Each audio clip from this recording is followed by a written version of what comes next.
The Red Death had long devastated the country. No pestilence had ever been so fatal, or so hideous.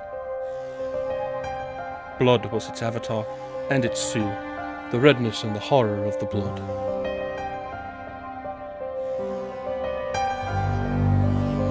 There were sharp pains and sudden dizziness, and then profuse bleeding at the pores, with disillusion. The scarlet stains upon the body, and especially upon the face of the victim, were the pest ban which shut him out from the aid and from the sympathy of his fellow men, and the whole seizure, progress, and termination of the disease were the incidents of half an hour.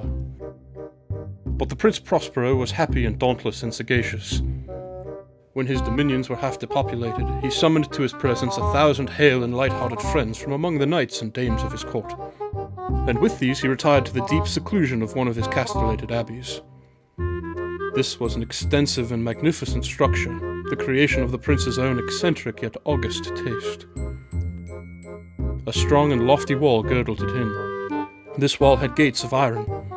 The courtiers, having entered, brought furnaces and massy hammers and welded the bolts. They resolved to leave means neither of ingress or egress to the sudden impulses of despair or of the frenzy from within. The abbey was amply provisioned. With such precautions, the courtiers might bid defiance to contagion. The external world would take care of itself. In the meantime, it was folly to grieve or to think. The prince had provided all the appliances of pleasure. There were buffoons, there were improvisatori, there were ballet dancers, there were musicians, there was beauty, there was wine. All these and security were within. Without was the Red Death. It was toward the close of the 5th or 6th month of his seclusion, and while the pestilence raged most furiously abroad, that the Prince Prospero entertained his 1,000 friends at a masked ball of the most unusual magnificence. It was a voluptuous scene, that masquerade, but first let me tell you of the rooms in which it was held. There were 7. An imperial suite. In many places, however, such suites form a long and straight vista, while the folding doors slide back nearly to the walls on either hand, so that the view of the whole extent is scarcely impeded. Here the case was very different, as might have been expected from the Duke's love of the bizarre. The apartments were so irregularly disposed that the vision embraced but little more than one at a time. There was a sharp turn at every 20 or 30 yards, and at every turn a novel effect. To the right and left, in the middle of each wall, a tall and narrow Gothic window looked out upon a closed corridor which pursued the windings of the suite. These windows were of stained glass whose colors varied in accordance with the prevailing hue of the decoration of the chamber into which it opened. That at the eastern extremity was hung, for example, in blue, and vividly blue were its windows. The second chamber was purple in its ornaments and tapestries, and here the panes were purple. The third was green throughout, and so were the casements. The fourth was furnished and lighted with orange, the fifth with white, and the sixth with violet. The seventh apartment was closely shrouded in black velvet tapestries that hung all over the ceiling and down the walls, falling in heavy folds upon the carpet, of the same material and hue. But in this chamber only, the color of the windows failed to correspond with the decorations. The panes here were scarlet, a deep blood color. Now in no one of the 7 apartments was there any lamp or candelabrum amid the profusion of gold ornaments that lay scattered to and fro or depended from the roof. There was no light of any kind emanating from lamp or candle within the suite of chambers, but in the corridor that followed the suite there stood a heavy tripod bearing a brazier of fire that projected its rays through the tinted glass and so glaringly illuminated the room. And thus were produced a multitude of gaudy and fantastic appearances. But in the western, or black chamber, the effect of the firelight that streamed upon the dark hangings through the blood-tinted panes was ghastly in the extreme, and produced so wild a look upon the countenances of those who entered that there were few of the company bold enough to set foot within its precincts at all. It was in this apartment also that there stood against the western wall a gigantic clock of ebony.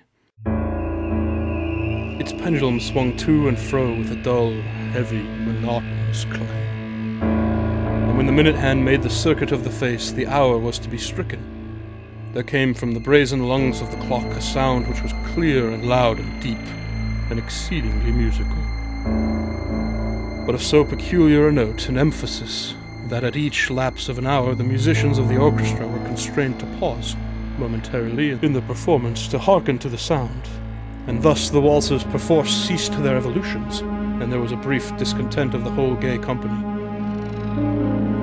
And while the chimes of the clock yet rang, it was observed that the giddiest grew pale, and the more aged and sedate passed their hands over their brows as if in confused reverie or meditation. But when the echoes had fully ceased, a light laughter at once pervaded the assembly. The musicians looked at each other and smiled as if at their own nervousness and folly, and made whispering vows, each to the other, that the next chiming of the clock should produce in them no similar emotion. And then, after a lapse of 60 minutes, which embraced 3,600 seconds of the time that flies, there came yet another chiming of the clock, and then were the same disconcert and tremulousness and meditation as before.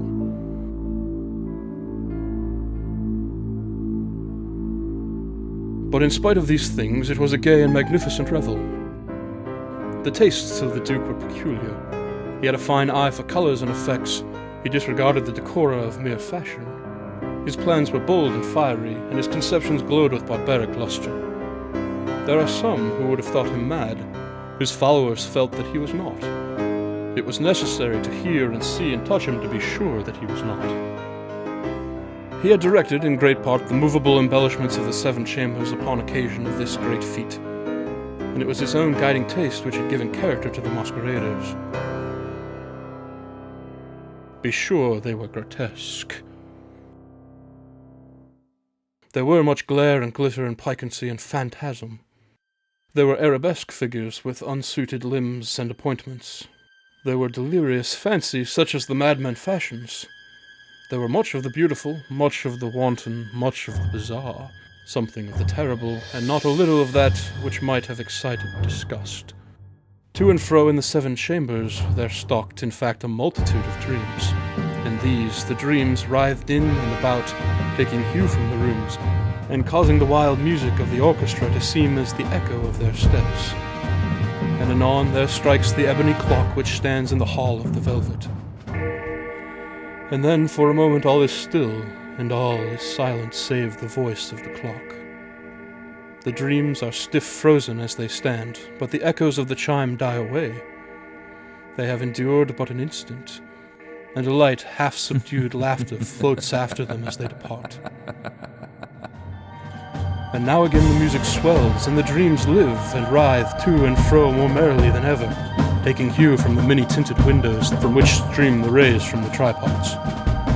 But to the chamber which lies most westernly of the 7, there are now none of the maskers who venture, for the night is waning away. And there flows a ruddier light through the blood-colored panes, and the blackness of the sable drapery appalls.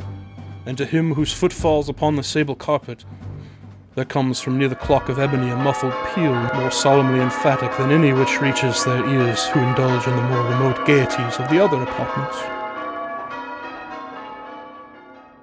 But these other apartments were densely crowded, and in them beat feverishly the heart of life.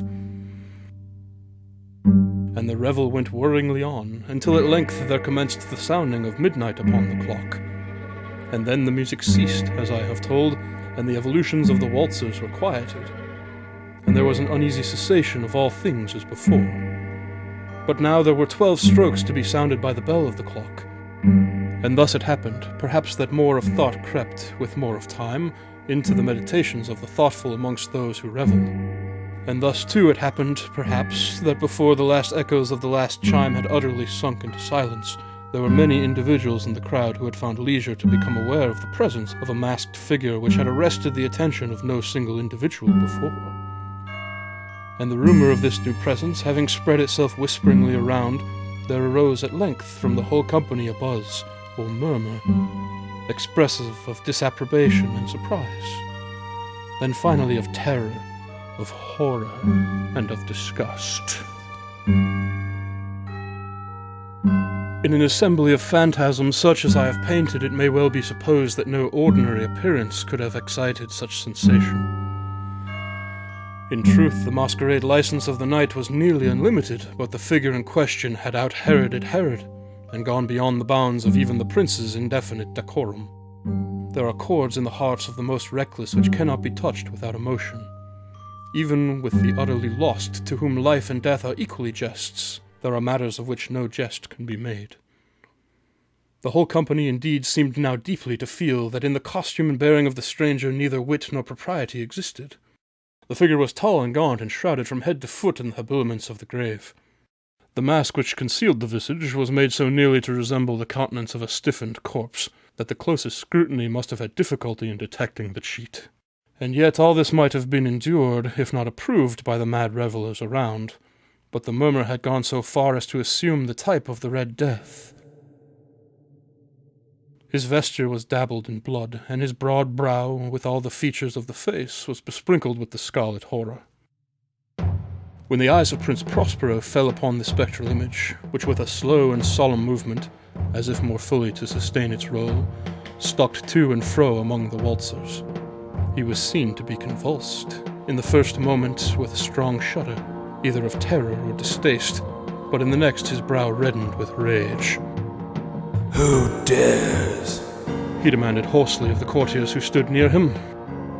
"Who dares insult us with this blasphemous mockery? Seize him and unmask him, that we may know whom we have to hang at sunrise from the battlements." It was in the eastern or blue chamber in which stood the Prince Prospero as he uttered these words. They rang throughout the 7 rooms loudly and clearly, for the prince was a bold and robust man. It was in the blue room where stood the prince with a group of pale courtiers by his side. At first, as he spoke, there was a slight rushing movement of this group in the direction of the intruder, who, at the moment, was also near at hand, and now with deliberate and stately step made closer approach to the speaker. But from a certain nameless awe with which the mad assumptions of the murmurer had inspired the whole party, there were found none who put forth hand to seize him, so that, unimpeded, he passed within a yard of the prince's person. And while the vast assembly, as if with one impulse, shrank from the centers of the rooms to the walls, he made his way uninterruptedly, but with the same solemn and measured step which had distinguished him from the first. Through the blue chamber to the purple, through the purple to the green, through the green to the orange, through this again to the white, and even thence to the violet, ere a decided movement had been made to arrest him. It was then, however, that Prince Prospero, maddening with rage and the shame of his own momentary cowardice, rushed hurriedly through the 6 chambers, while none followed him on account of a deadly terror that had seized upon all. He bore aloft a drawn dagger and had approached, in rapid impetuosity, to within 3 or 4 feet of the retreating figure, when the latter, having attained the extremity of the velvet apartment, turned suddenly and confronted his pursuer. There was a sharp cry, and the dagger dropped gleaming upon the sable carpet, upon which instantly afterward fell prostrate in death the Prince Prospero. Then, summoning the wild courage of despair, a throng of the revelers at once threw themselves into the black apartment, and, seizing the mummer, whose tall figure stood erect and motionless within the shadow of the ebony clock, gasped in unutterable horror at finding the grave cerements and corpse-like mask which they handled with so violent a rudeness untenanted by any tangible form. And now was acknowledged the presence of the Red Death. He had come like a thief in the night, and one by one dropped the revelers in the blood-bedewed halls of their revel, and died each in the despairing posture of his fall. And the life of the ebony clock went out with that of the last of the gay, and the flames of the tripods expired. And darkness and decay and the Red Death held illimitable dominion over all.